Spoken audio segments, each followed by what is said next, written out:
All right. Well, I'm pretty excited about today's episode. As I mentioned in the intro, it's with Patrick Robinson, and somebody that I've known and trusted and relied on for many years. So it's really great to have him on the show today. Yeah, it was great having this conversation, and Pat is such a neat, knowledgeable, and caring guy that he's taking his years of experience in the safety profession and talk about somebody that started from the ground up. He's that guy. He knows how the work is done. He knows what needs to be done to advance it. And what I really enjoyed hearing from Pat is that he has just a desire to give back to the profession and make it better, especially for small and medium-sized businesses. Yeah, absolutely. His business is rolling along, and he took it upon himself to launch this new initiative, contractor management um, program, and give back. Try to bundle up as much knowledge as he can. He's opening it up for people to come in and participate in the development of the program. But yeah, like definitely a huge desire to give back to the industry. Yep. And I think after listening to this conversation, I mean, you get a glimpse of where his head's at, where his heart's at, and I know I'm excited to collaborate with him on this project too. I think it would be neat, and hopefully our listeners will find it just as neat and interesting. Yeah, and they'll sign up. We'll have a link in the description. And like you said, I mean, we talked for an hour, and it was really just a glimpse as to his the depth of his knowledge and expertise, and definitely encourage people to sign up and participate and learn a lot more. Yeah, well, thanks again for joining us for another episode of Safeonomics. I'm Scott Cuthbert, co-founder of Safeopedia. And I'm Gabe Encarnacion. I'm the president of BBL Safety.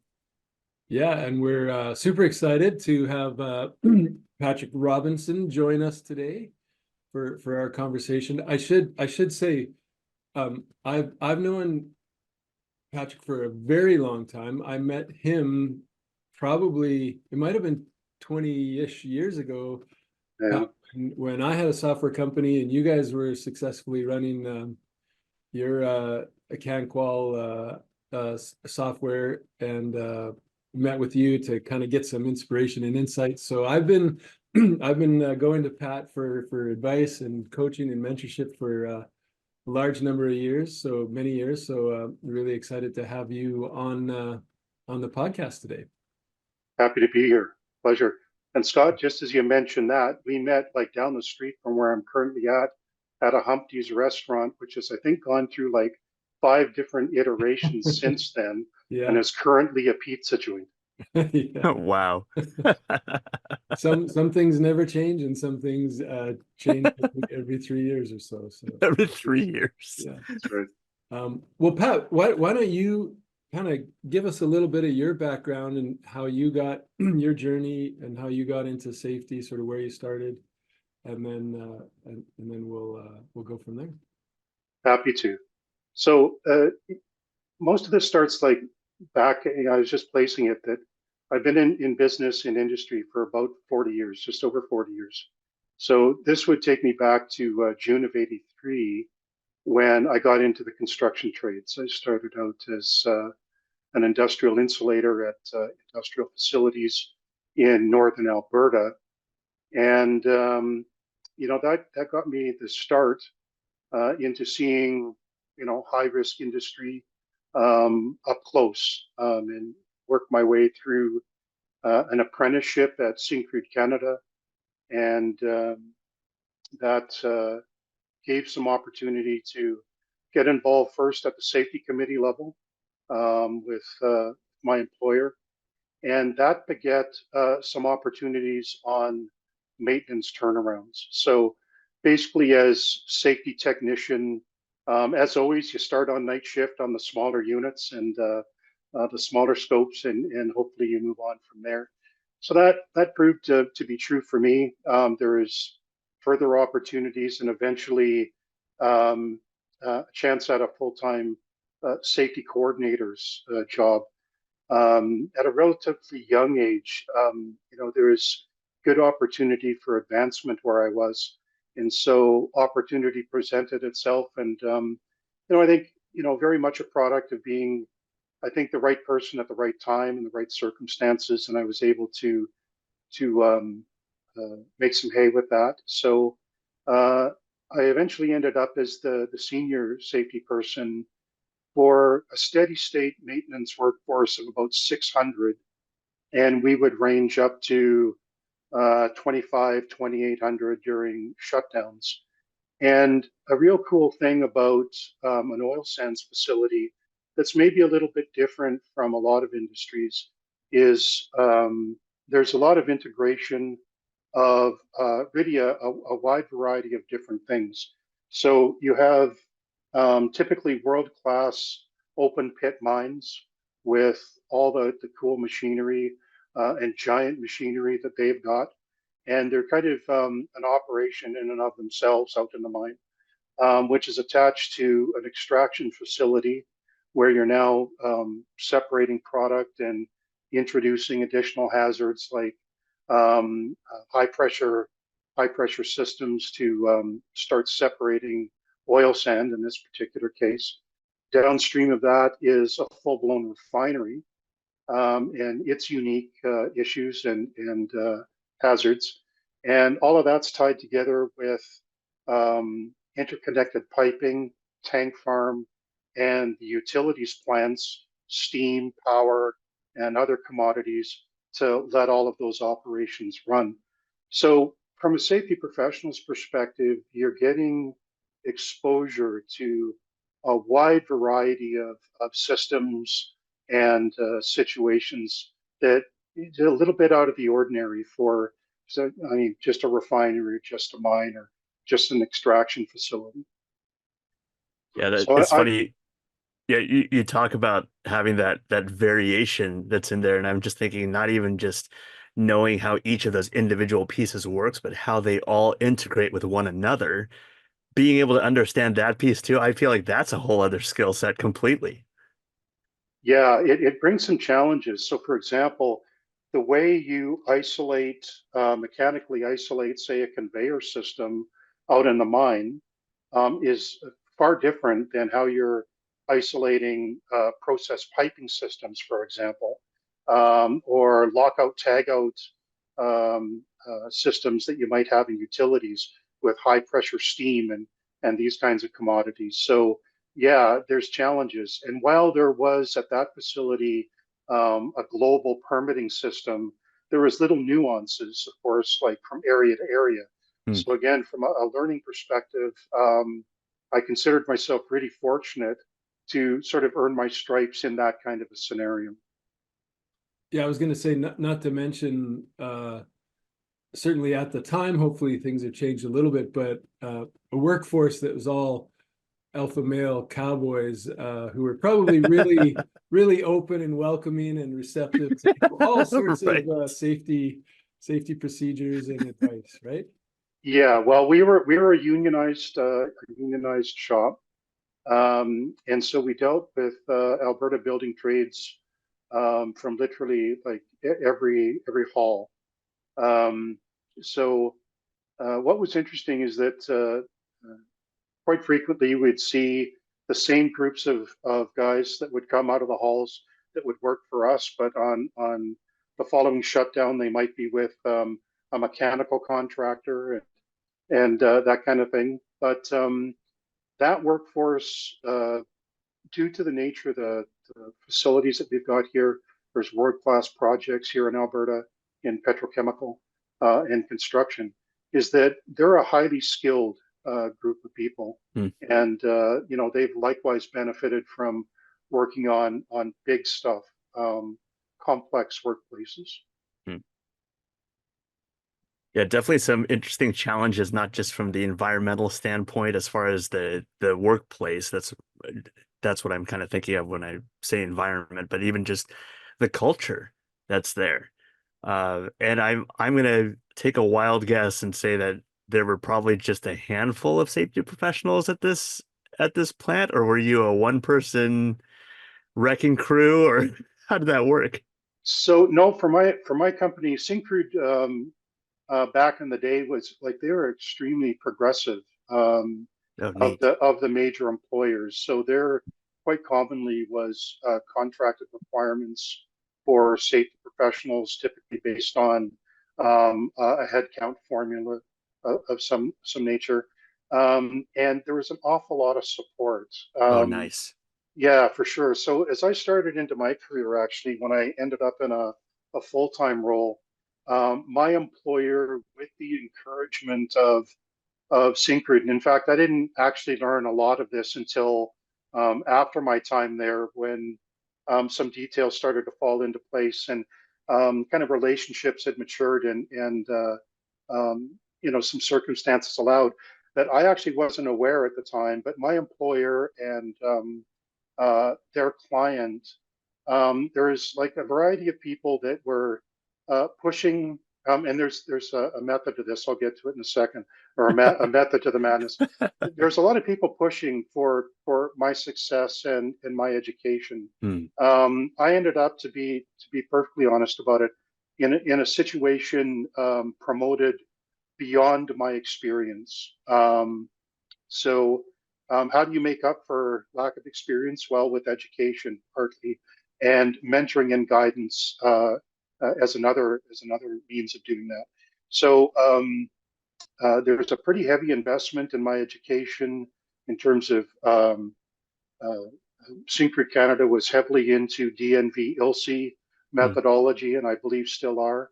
So I ended up taking all of that course of training and just a variety of other things. So again, I considered myself extremely fortunate to be in a position where a bunch of investments were being made, and then it was up to me to kind of take that ball and run.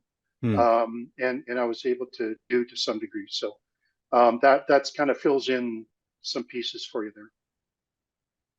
And we're gonna get into the contractor management side in a second, but maybe it might help if I think probably a lot of safety professionals would be familiar with the kind of hierarchy, but maybe if we could talk a little bit about, you've got the owner you talked about, and then your general or your engineering outfit and the subcontractors and just the layers that are involved in this industry. Right. So typically, at least my experience has been, you've got your facility owners, and generally, so much spins off of the owner and the expectations that they set. Um, and typically, it depends on the kind of project. If you're dealing with kind of maintenance turnarounds, then generally the contractors are contracting directly with the owner and taking their direction directly from the owner. Things change a little bit when you're into a construction scenario, because quite commonly there's an engineering, procurement, and construction manager now who is the main interface for the general contractors and the trade contractors that are underneath. So it depends on the scenario. Where my learning regarding contractor management really started to take off was when I moved into more greenfield construction. Scott, you'd be aware that there was like a whack of investment, billions of dollars that came to the Fort McMurray area in the late 90s and early 2000s. And an awful lot of people who got into the business in contract maintenance found themselves moving over to construction. And naturally enough, there was a lot of really good systems and knowledge that was transferable from the maintenance scenarios into greenfield. Yeah, okay. So that helps, I think, it understand the layers, the complexities. You mentioned 2,800, employees at peak time. So there's a lot of moving parts involved in this, right?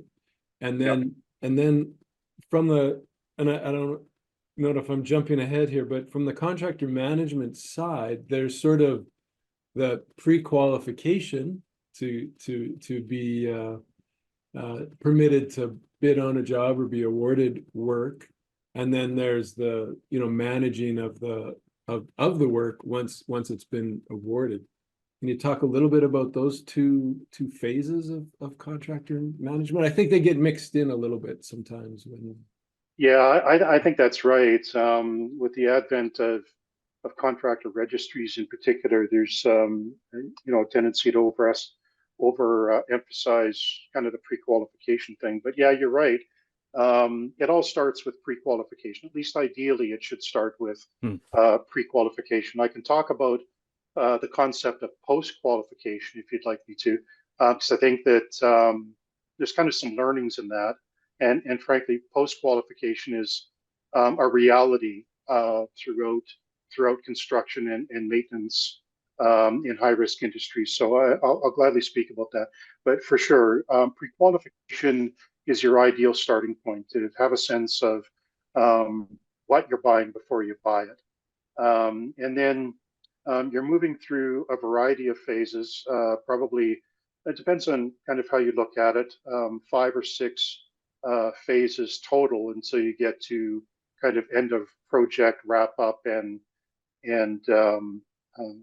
post contract performance review and kind of all those continuous improvement things. But in the middle between pre-qualification and post project review, you've got a variety of activities that really should be designed towards identifying and then controlling risk. That's really what the intent is. So moving from pre-qualification, of which there's a bunch of moving parts in, you're now looking at really alignment activities, pre-project risk management, which is serving to understand the scope of work beyond pre-qualification.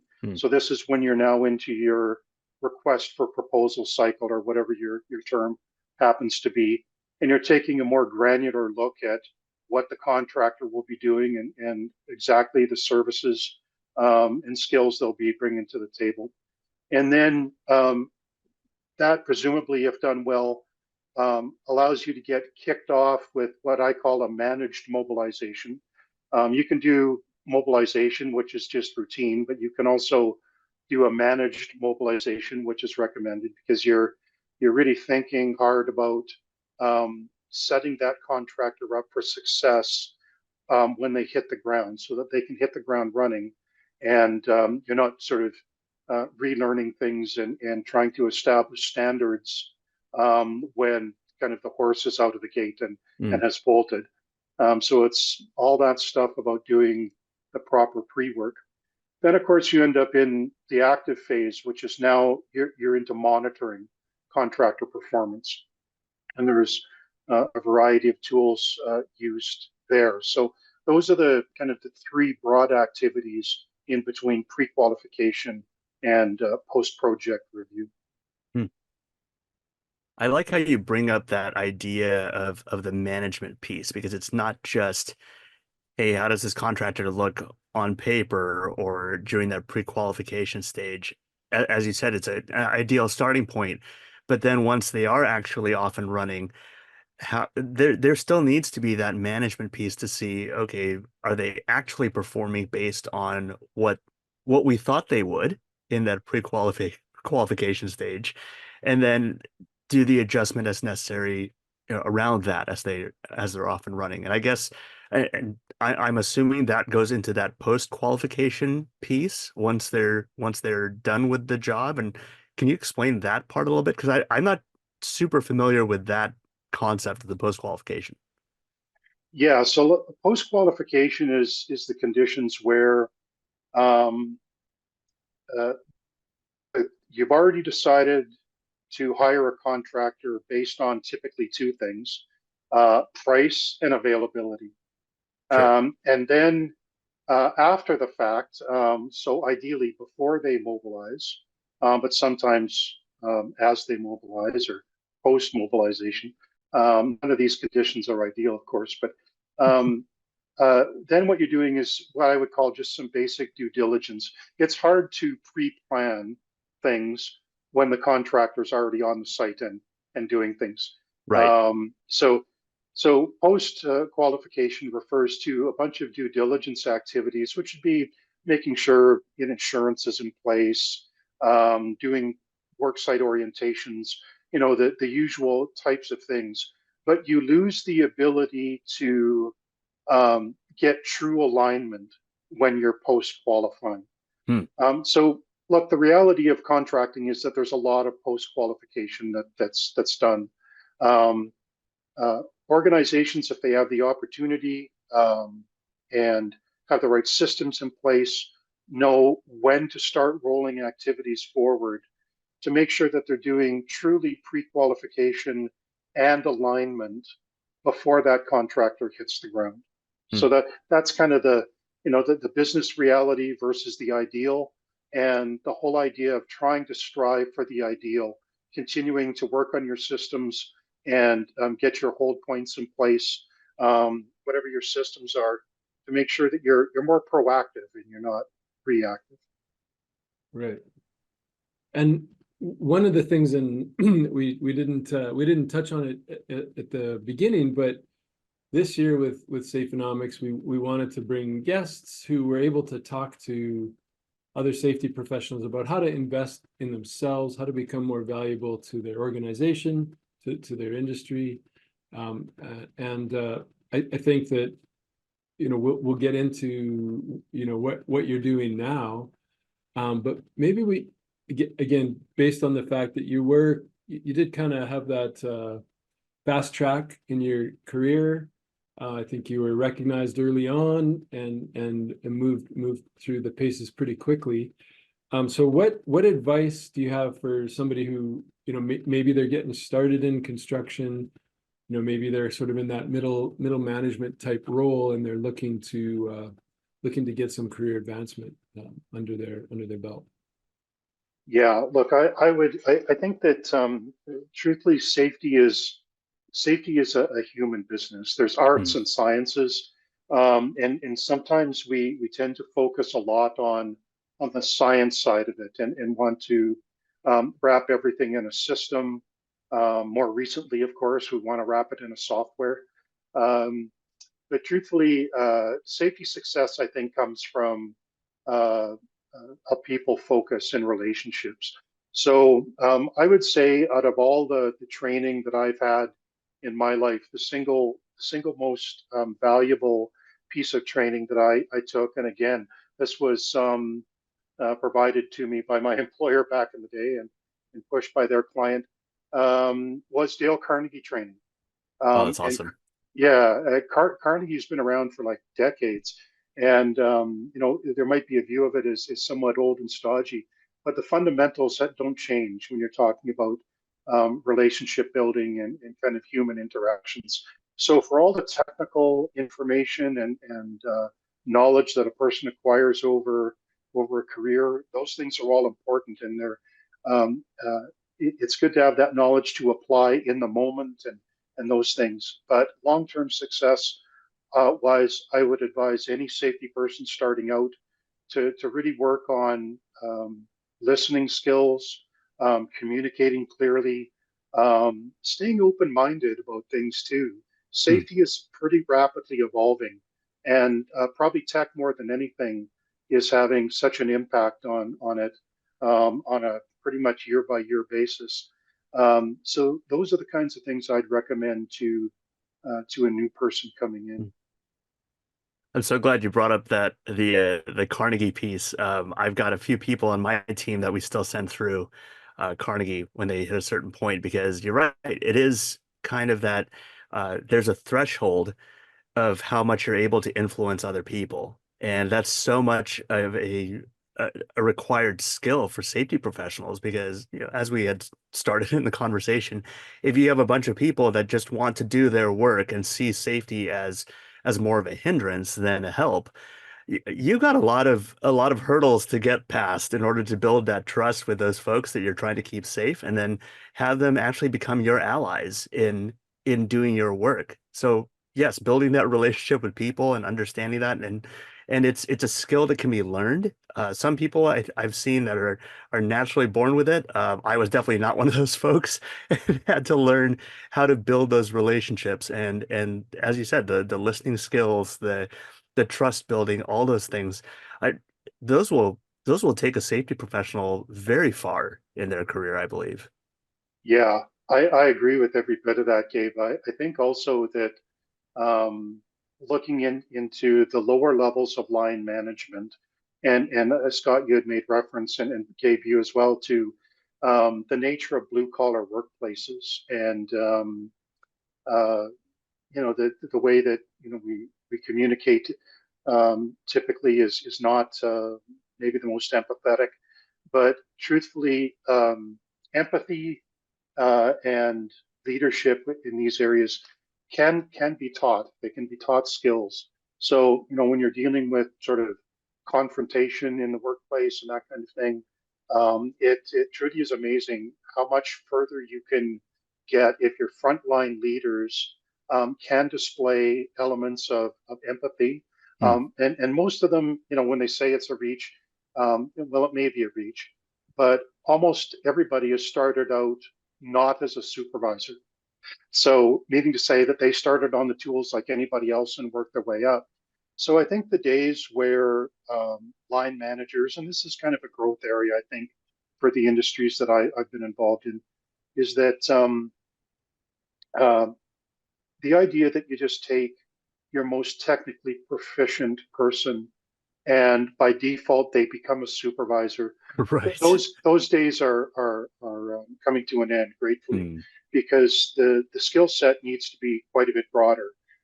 Technical knowledge, yes, you can't have someone who's not technically proficient directing work, but their people skills need to be as high or higher as their technical. Hmm. Yeah. Well, something that you said, and I'm stealing your line, but when we were getting ready for the discussion today was, the whole idea of turning people into change agents, right? And I think even having that kind of mentality going into the job, into the role, it could be very, very beneficial. You want to talk about that? Sure. Yeah, I think that like there's been a fair amount of writing, research around the concept of the safety professional as change agent. And Fred Manuel and various others have written extensively about this area. So it's a particular interest to me regarding contractor management, Hmm. where particularly as it relates to SMBs, small and medium-sized businesses, who are frequently stretched thin for resources. A lot of people sometimes wear a lot of different hats. And so the idea that things as complex but as needed and as important as contractor management just roll forward on their own momentum isn't very realistic. Hmm. So many of the companies that I'm dealing with are organizations that genuinely want to do better, and all for the same drivers that we're all in business. If you can do more work through subcontracting and increase your revenue, those are things that companies are going to strive for. But companies also understand that you don't get to be a really good GC by accident, Hmm. and subcontractors don't manage themselves. So I'm particularly interested in that sort of the nexus between good contractor management process and the overlap with an individual safety professional or a small group of individuals that serve as champions and process owners to drive the process forward at their company. So I think there's just a lot of work and education that can be done in that area. And by my read, a lot of companies are looking for just practical stuff they can do in that.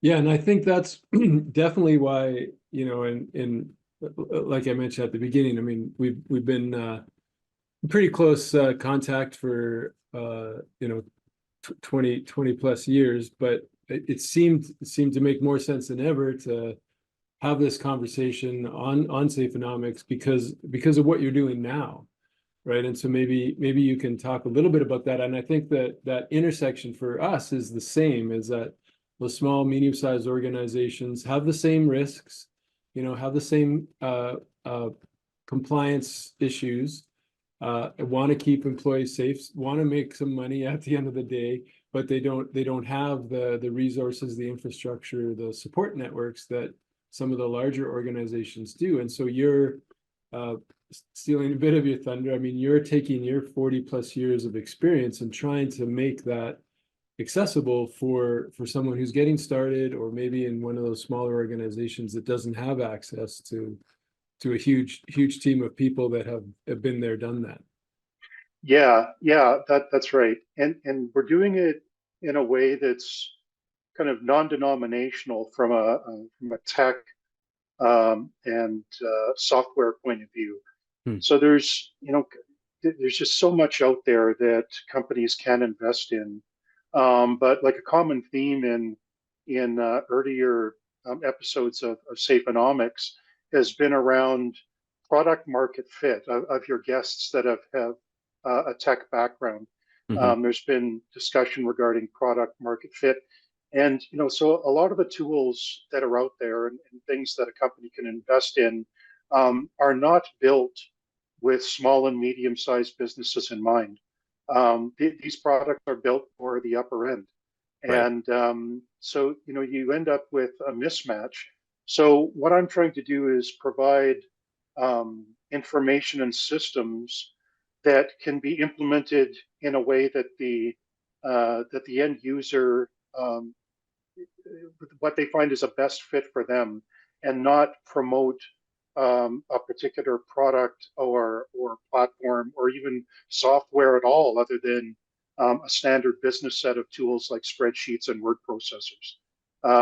Because a lot of companies just aren't prepared to go down that road because the implementation friction and cost is just too high for them. I like that concept too, of looking at what the capabilities are of that organization already, because generally, and I'm just making a broad painting with a fairly broad brush here, but a lot of these companies, for them, dealing with contractors is not their core business. They're trying to do something else. They're in construction, they're in refining, they're in mining, those kind of things. That's what's really making the money. So to invest in something like contractor management, they know it's important, but then, as you said, it can be kind of daunting if the first thing that the consultant says is, okay, well, let me talk to your IT department. And they're thinking, well, it's one person and they're wearing 5 different hats. I don't have an IT department to do this. So to start with their appetite for change and what their capabilities are at the moment, I think that's huge. That's a neat approach to begin with, that so that you don't scare the people right from the get-go. Yeah, it's so critical. At the end of the day, it's really voice of the customer. From my perspective, is sitting down and understanding what it is they think they want or think they need. And sometimes there's a mismatch. And the truth is, some companies are really only capable of at the current state only doing sort of 1 or 2 contractor related activities. And generally, it's better if they can do 1 or 2 and just smash it out of the park consistently all the time.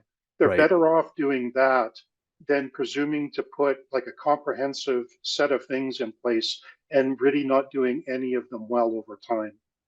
Right. So start with something that you think you can get a lot of value out of, and go from there.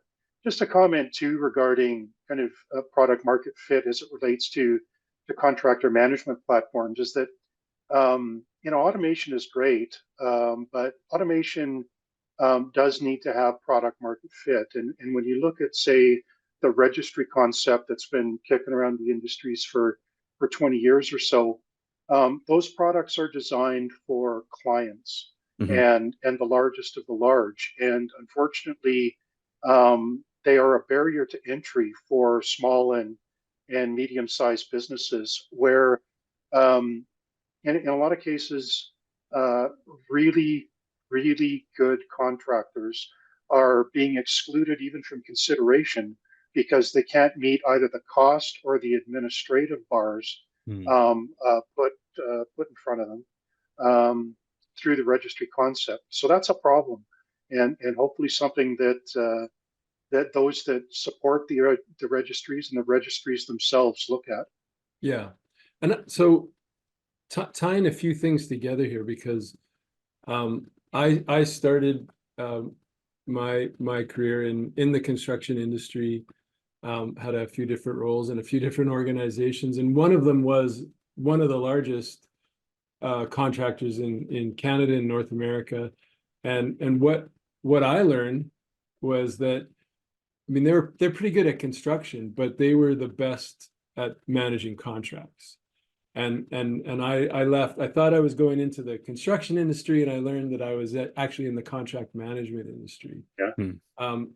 But they have lawyers and you know, project managers and engineers and all of the processes and controls in place to properly manage those projects and push as much risk as they possibly can on the Yeah. subcontractors, right? The general hardly ever you know, goes out of business, but the subs are going in and out of business all the time, from what I observed, you know, many years ago, right? So if you are a safety person within one of those smaller, medium-sized contractors, you need to be aware that the bigger guys, and I hope the industry is changing, but again, that they're trying to push that risk downstream to you as much as possible. So what you know, what do they need to do? How do they need to be approaching this in order to make sure that they're in compliance, but they're also managing their risks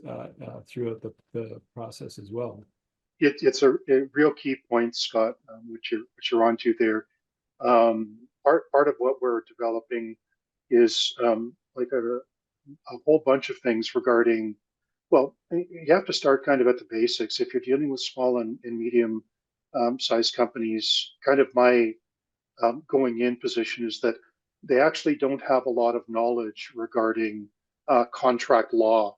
Mm. They don't even really understand, in many cases, the language of their clients. You know, coming from a DNB background, when you're kind of into kind of loss management, and there's certain phrases and things that are used. You know, that's kind of new jargon for them. So, you know, I'm kind of starting with a clean page where you're talking about contract law. I mean, I've seen myself um, contractors that sign up for things that they really have no like true understanding of how much risk they're taking on, Mm. but they're so anxious to work for a large client and prove themselves, and hopefully that you know moves them to another level with of course larger projects down the line.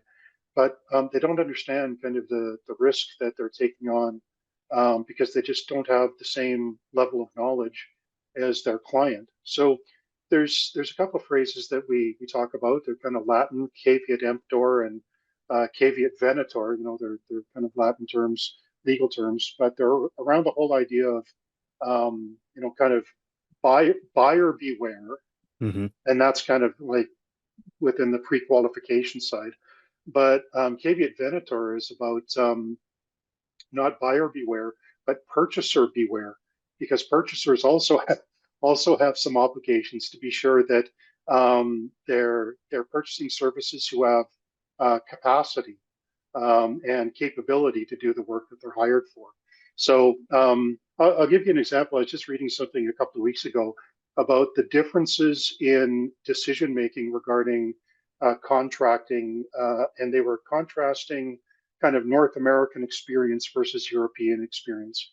And typically, what happens in North America is we tend to hire the lowest contractor with some consideration for the things that aren't commercial related. So capability, capacity, track record, that kind of thing. The strength of the organization, where they're going to get their manpower from, these kinds of things. In Europe, it's a little bit different. I think I'll just say Sweden. I'm not sure it was Sweden, but I think where typical practice in Sweden is they'll get sort of like, say, 5 bids for a scope of work, and they immediately throw out the bottom and the high and the low bidder. They immediately throw them out, and then they take an average of the remaining bidders, and whichever bidder is closest to that average, they found historically, when you balance all the parameters of cost, capability, track, all the things that you might look at, they found that that's generally saving them a lot of grief. We all know that the cheapest contract at the beginning, the cheapest price at the beginning, is not the lowest installed price when everything is said and done. Right. Yeah. Yeah. Change order after change order after change order. Yeah. Right. And incidents and a variety of things that can go sideways. Yeah. No, that's too true. And I think we see that. I think that's a systemic challenge, in North America, is that low bid, right? And the pressure to squeeze the dollars. And again, I think that without this, turning into a soapbox or a bit of a lecture to the industry, a lot of the processes and registries that exist, like you mentioned, are geared to the ultra big organizations. They're a little exclusive, or when it comes to the smaller ones, or if you manage to find yourself on that qualification list, you probably checked boxes and filled things out that you're not quite sure exactly what that means, but there was some pressure on you as the safety person from the operations or executive team to just check the box and let's get to work, and we'll worry about it once we get out on site, right? Yeah, it's like what Gabe had mentioned earlier in the conversation, is that there's a significant difference between pre-qualification and the read that gives a client versus a lot of times how the contractor behaves when they're on the site. I mean, when you think of it in practical terms, quite frequently the individuals that you're dealing with from the contractor that are putting forward a proposal and talking to you about the commercial elements and how they would execute, and what their track record's been, and how happy all their other clients are with them. Those aren't even the same people that ultimately mobilize to the site.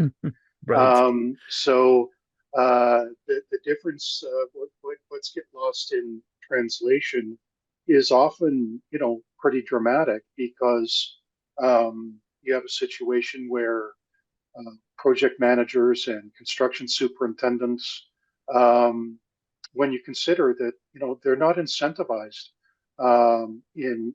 typically they're not incentivized in the way that all the business development people are that sit and review a proposal with the client. So this is why things like managed mobilizations and alignment of systems and expectations pre-project is so critically important. So as we're getting closer to the end of our discussion today, I want to sort of talk about how we're going to see more of Pat. Pat's going to be at Safety Connect, and Nice. we'll definitely be promoting some of his material between now and then. But he'd like to shake things up a little bit, disrupt the industry, be a bit of a troublemaker, by helping out those small, medium-sized organizations that may have been underappreciated in the past. And let's talk a little bit about what you've alluded to it, but let's get into a little bit of the nuts and bolts about what you're doing now, and what you're going to be making available to the Safeopedia community and the industry at large here the next few weeks or months. Happy to. So what we're looking at is providing training, and we're working with your organization and some of your some of your network to. So let me just back and say we've got a lot of material over the years. In 20 years of registry operations, we think we have a pretty good understanding of kind of what best practice is and the various things that we can impart some knowledge on. What we're looking to do is to have an actual target audience, prospects, tell us what the most valuable information is. So we can do a bunch of things in a vacuum, and we don't want to do that. We want industry to tell us, okay, if we're going to go forward into the marketplace with a product, we would like participation to help steer the product and make it something that is pretty organic, not something that comes from kind of a registry perspective and a software driven. In fact, all of our stuff is being written in a fashion that people can use just standard tools, whatever they have at their disposal, and then make decisions regarding, what kind of automation they may or may not benefit from. So we're looking forward to that. We think it's a pretty cool opportunity to build something ground up instead of top down, and get a level of participation and sort of validation of the material before we head to the marketplace. Yeah, and I think the way you've described it is to me, to us, is that it's a combination of there's that 20 plus years of experience. I mean, you could probably touch on how many contractors you've managed through your platform in the past, the breadth of that experience. And it is training, but it's coaching. It's not like, here, take a course and get a certificate of completion and you're on your own. It's more of a training / coaching opportunity for people who want to be those change agents within their organizations. And you don't expect them to walk in on a Friday and leave on a Sunday afternoon as fully formed change agents, right?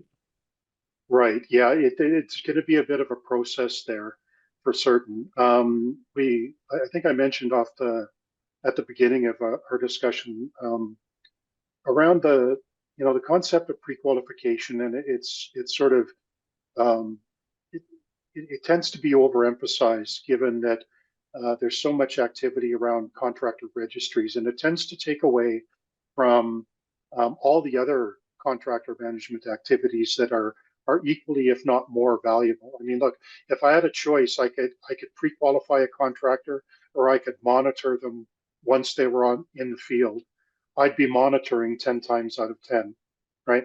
So there's a whole bunch of things to be knowledge to be imparted and things to be learned there. So I'll just give you an example, right? So I was dealing with somebody that I'd come across on Reddit, and this is a safety pro who was frustrated, and she was on the verge of quitting because she was just so frustrated, and she was struggling kind of with legitimacy in the workplace. She felt that her role just was not taken very seriously. It didn't sound to me like she had particularly progressive management and that kind of thing. So we went back and forth with a number of PMs, and there's some stuff that I provided her. And one of the things that I provided her was just kind of like a behavior modeling around a kickoff meeting.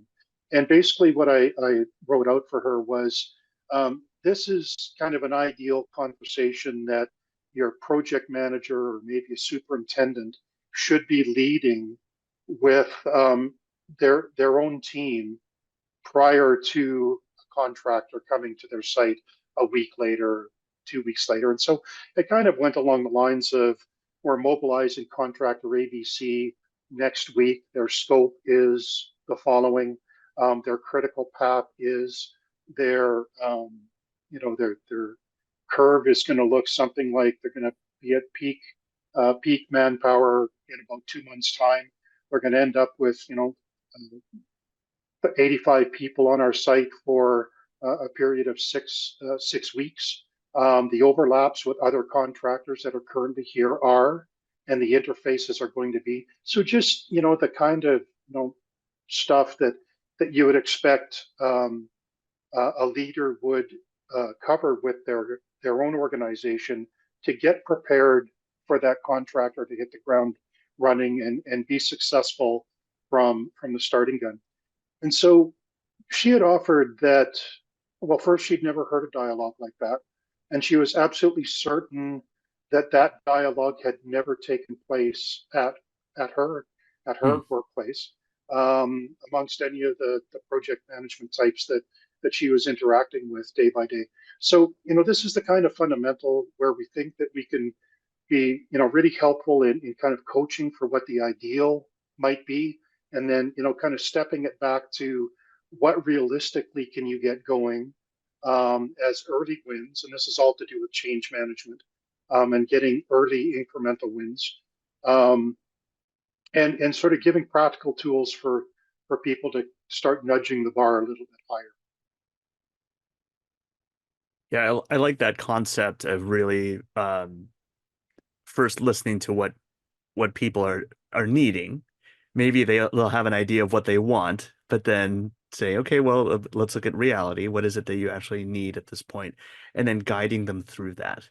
So that you're right, there is this educational aspect of it, and for them to even understand how do you even ask the right questions when you're dealing with contractor management and Yeah. moving forward in this. So it's neat that you're providing that level of education, those resources for them to be able to start on that, which they might not have had if they are a small to medium-sized business. So that's fantastic. Yeah. Yeah. Yeah. Yeah. Oh, sorry. Go ahead, Pat. No, go ahead.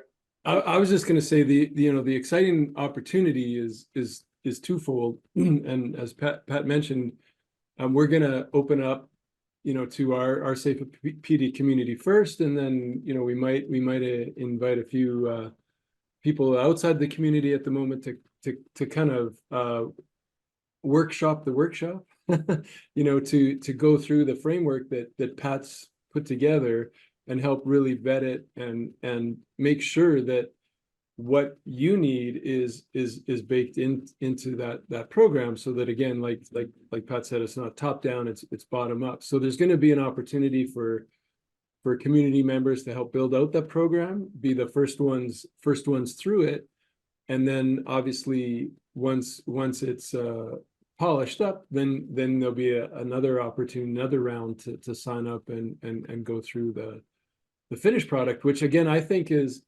and I think Pat's being modest and downplaying it a little bit, but really, like, there's so many folks that we talk to that feel undervalued, underappreciated. They don't know how to move forward within their organization or within their career. And again, a lot of it is that overwhelm. And I think that we were kind of joking around about it. It's like, check the box. Once we get out on the site, we'll worry about it later. And it's really tough to be a proactive thought leader kind of within your organization when that's the prevailing attitude that you're dealing with. And again, hopefully times are changing, industry's changing. Hopefully that isn't the predominant situation, but based on the feedback that we get, it's still pretty pervasive. So I think this program is going to help you realize not necessarily going to answer all of the questions, but you'll come out with a different perspective at the end, and you'll be able to know whether, hey, I can take this knowledge, genuinely affect change within my organization, or maybe I'm in the wrong place. Maybe given what I've learned, given what I understand as best practices and where we should be going, I'm not sure the organization I'm in right now is ready for this. But I think it's going to be an invaluable tool, for those small, medium-sized organizations, the safety folks who are in those roles right now, to kind of do that paradigm shift, change their perspective, and know how to effectively affect change within the industry, within their company. Yeah. I mean, I'll just give you one quick example. I know we want to wrap up here, but a lot of junior safety people just kind of spend, I think, longer than necessary casting around, trying to find a way where they think they're providing value. And unfortunately, a lot of their employers sort of view them as getting involved to apply band-aids when there's compliance problems in the field and this kind of thing. So if we're at all successful with this, we'll at least move the goalposts to where individuals can feel comfortable getting involved in the pre-activities that in a lot of times, in a lot of cases, they're excluded from now. So for example, lots of safety people might not at all be invited to kickoff meetings. They might not be involved in the assessment of the contractor. That might be exclusively a commercial and availability exercise for their employer. So it's a significant win if they can get to the table and have safety criteria considered, even if it's just 5 or 10% of the overall, right? That's still a significant win. You've cracked the door open a little bit, and you can now start doing more meaningful things. So this is the kind of practical stuff that we want to embolden ultimately the students with, so that they'll feel comfortable within a project management team and feel like a peer, not like a compliance add-on that really only gets engaged when somebody's gone to first aid in the field. So I mean, not to be too cynical about it, but we're looking to get more upstream, get them more upstream in the process. Yeah, absolutely. That's pretty cool. Yeah, well, it was a great conversation today. It was fun for me.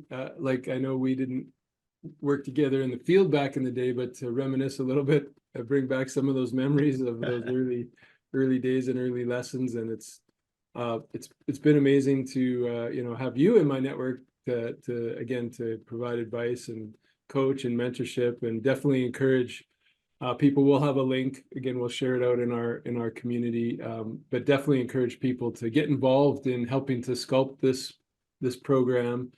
And then of course, once it's ready for mass adoption, then definitely we'll continue to encourage people to sign up and go through that program with you. So you'll come out bit of a project manager, bit of a lawyer, bit of a safety professional, and you'll be much better off for it in the long run.